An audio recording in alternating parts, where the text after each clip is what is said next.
என் பேர் கார்த்திக். எனக்கு நான் இதுக்கு முன்னாடி மூலக்கடையில் இருந்தேன். இப்போது இங்கே புழல் ஒரு 2 மாதம் இருக்கும். 2 மாதத்தில் எனக்கு இங்கே ஒருத்தவங்க பழக்கமாகறாங்க.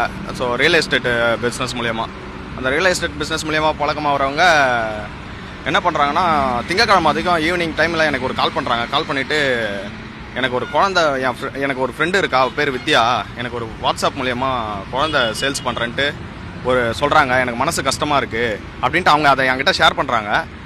இதை நான் என்ன பண்ணுறேன், இப்போ ரீசெண்டாக நான் அன்றைக்கி தான் பார்த்து இந்த டிஎன்ஏன்ட்டு ஒரு படம் ஒன்று பார்த்துருந்தேன். அன்றைக்கி தான் நான் அதை பார்த்துருந்தேன். அதை பார்த்துட்டு இதெல்லாம் தேவையில்லாத விஷயன்ட்டு நான் விட்டுட்டேன். அடுத்த நாள் காலையில் பார்த்தீங்கன்னா என் பையனுக்கு சின்னதாக தலையில் அடிபட்டுருச்சு. அடிபட்டு ரத்தம் வரும்போது எனக்கு ஒரே எமோஷனல் ஆயிடுச்சு. எமோஷனல் என்னடா நம்மளுக்கே இவ்வளோ இருக்குது, இப்போ இதுக்கு முன்னாடி இந்த மாதிரி எவ்வளோ குழந்தைங்களை இவங்க செஞ்சுருப்பாங்க, இந்த குழந்தை கடத்தல் கும்பலாக இருக்குமோ, இது அந்த மாதிரிலாம் நிறைய யோசித்தேன்.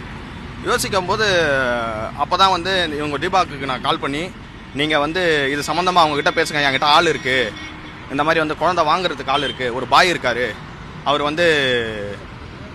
குழந்தெல்லாம் வாங்கிப்பார், அவர் குழந்தை இல்லாதவர், அவருக்கு வயசு ஒரு 50க்கு மேலே இருக்கும் அப்படின்னு நான் பேச்சு கொடுத்துட்டே இருக்கேன். இவங்க அந்த குழந்தைன்ற பேர்ஸில் குழந்தைய மெட்டீரியல் ப்ராடக்ட்டு, என்கிட்ட ப்ராடக்ட் இருக்குது, மெட்டீரியல் இருக்குன்றாங்களே தவிர குழந்தைன்ட்டு அவங்க வாயில் வரமாட்டுது. அவ்வளோ ஒரு எப்படி சொல்கிறதுனா, அந்த அளவுக்கு 3 மாதம் ஒரு குழந்தை இருக்குது, 10 மாதம் குழந்தை, எல்லா குழந்தைக்கும் ஃபோட்டோலாம் அனுப்பியிருக்காங்க. இந்த குழந்தை இந்த ரேட்டு, அந்த குழந்தை அவங்க எந்த குழந்தை சொல்கிறாங்களோ அது சாயங்காலத்துக்குள்ளே சேல்ஸ் ஆகிடுது. அதேமாதிரி 10 மாதம் ஒரு குழந்தை சொல்கிறாங்க, அதுவும் சாயங்காலத்துக்குள்ளே சேல்ஸ் ஆகிடுச்சு. இப்படியே சொல்லிட்டு தாங்க. லாஸ்ட்டாக தான் ஒரு குழந்தை சொன்னாங்க, 2.5 வயசு குழந்தை, இதுக்கு ரேட்டு 12 லட்சம்.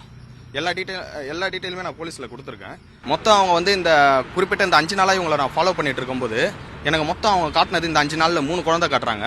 காலையில் ஒரு குழந்தை காட்டுறாங்க, மாதம் ஒரு 30 நாள் தான் சொல்கிறாங்க, 30 நாளில் சாயங்காலத்துக்குள்ளே சேல்ஸ் ஆகுதுன்றாங்க. திருப்பி 10 மாதம் ஒரு குழந்தை சொல்கிறாங்க, அதுக்கும் ரேட்டு 13 லட்சம், அதுவும் சேல்ஸ் ஆகுதுன்றாங்க. கடைசியாக அவங்கக்கிட்ட நான் அவங்கள பிடிக்கணும், அவங்கள தீவிரமாக எதனா ஒரு கண்காணித்து இவங்களை பிடிக்கணுன்றதுக்கோசம் நான் இன்னும் அவங்ககிட்ட பேச்சு போடும்போது அவங்ககிட்ட கடைசியாக 2.5 வயசில் ஒரு குழந்தை இருக்குன்றாங்க. அந்த 2.5 வயசு குழந்தைய ஃபோட்டோ அனுப்புங்கன்ற ஃபோட்டோ அனுப்புகிறாங்க. எல்லாமே சர்டிஃபிகேட்டோட அனுப்புவாங்க, கவர்மெண்ட் சர்டிஃபிகேட்டோட அந்த குழந்தை ஃபோட்டோவை அனுப்புகிறாங்க. இது என்ன நடந்துட்டு இருக்குன்னே தெரியல. அந்த குழந்தையும் பார்த்தீங்கன்னா எப்படியும் ஒரு 2.5 வயசு, எனக்கு பையன் இருக்கான், பையன் ஒரு 2 வயசு ஆக போது, அவனுக்கு 2.5 வயசு குழந்தை காட்டுறாங்க. எனக்கு உடனே சரி என்ன பண்ணலான்னு கேட்கும்போது அவங்ககிட்ட பேசும்போது எல்லாம் ஓகே சார், 13 லட்சம்னு டிக்ளேர் பண்ணுறாங்க. பிரிட்டானியா நகர் கிட்ட வர சொல்கிறாங்க. நம்ம இந்த விநாயகபுரம் கிட்ட இருக்கிற பிரிட்டானியா நகருக்கு வர சொல்கிறாங்க. நான் பிரிட்டானியா நகருக்கு எல்லா காவல்துறையினோட எல்லாரையும் ஆலோசிச்சுட்டு நான் பிரிட்டானியா நகர் போகிறோம். அவங்க சுவிட்ச் ஆஃப் பண்ணிடுறாங்க ஃபோனை.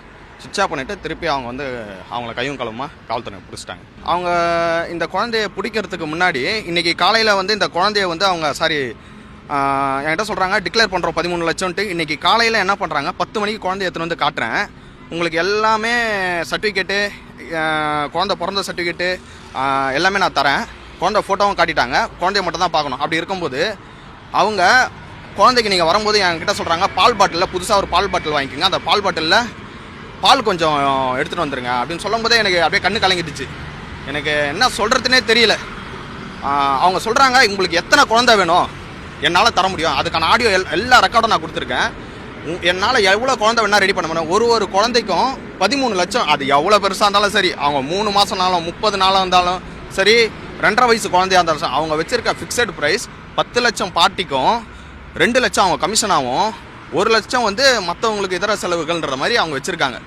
எல்லாத்துக்கும் கிளியர் கட் ஆதாரத்தோடு கொடுத்துருக்கேன். இது எப்படி இவ்வளோ நாளாக சென்னையில் இது ஒரு மத்திய பகுதியாக இருக்குது, இதில் எப்படி இவங்க இந்த அளவுக்கு இவங்க செய்கிறாங்கன்னு எனக்கு ஒன்றுமே புரியல. இது காவல்துறையினர் தகுந்த நடவடிக்கை எடுக்கணும். என்னால் முடிஞ்ச உதவியை நான் பண்ணியிருக்கேன். என் பேர் கார்த்திக் விவேகா. நான் பாரதிய ஜனதா கட்சியோட பட்டியலணி மாவட்ட தலைவர், வடசென்னை மேற்கு.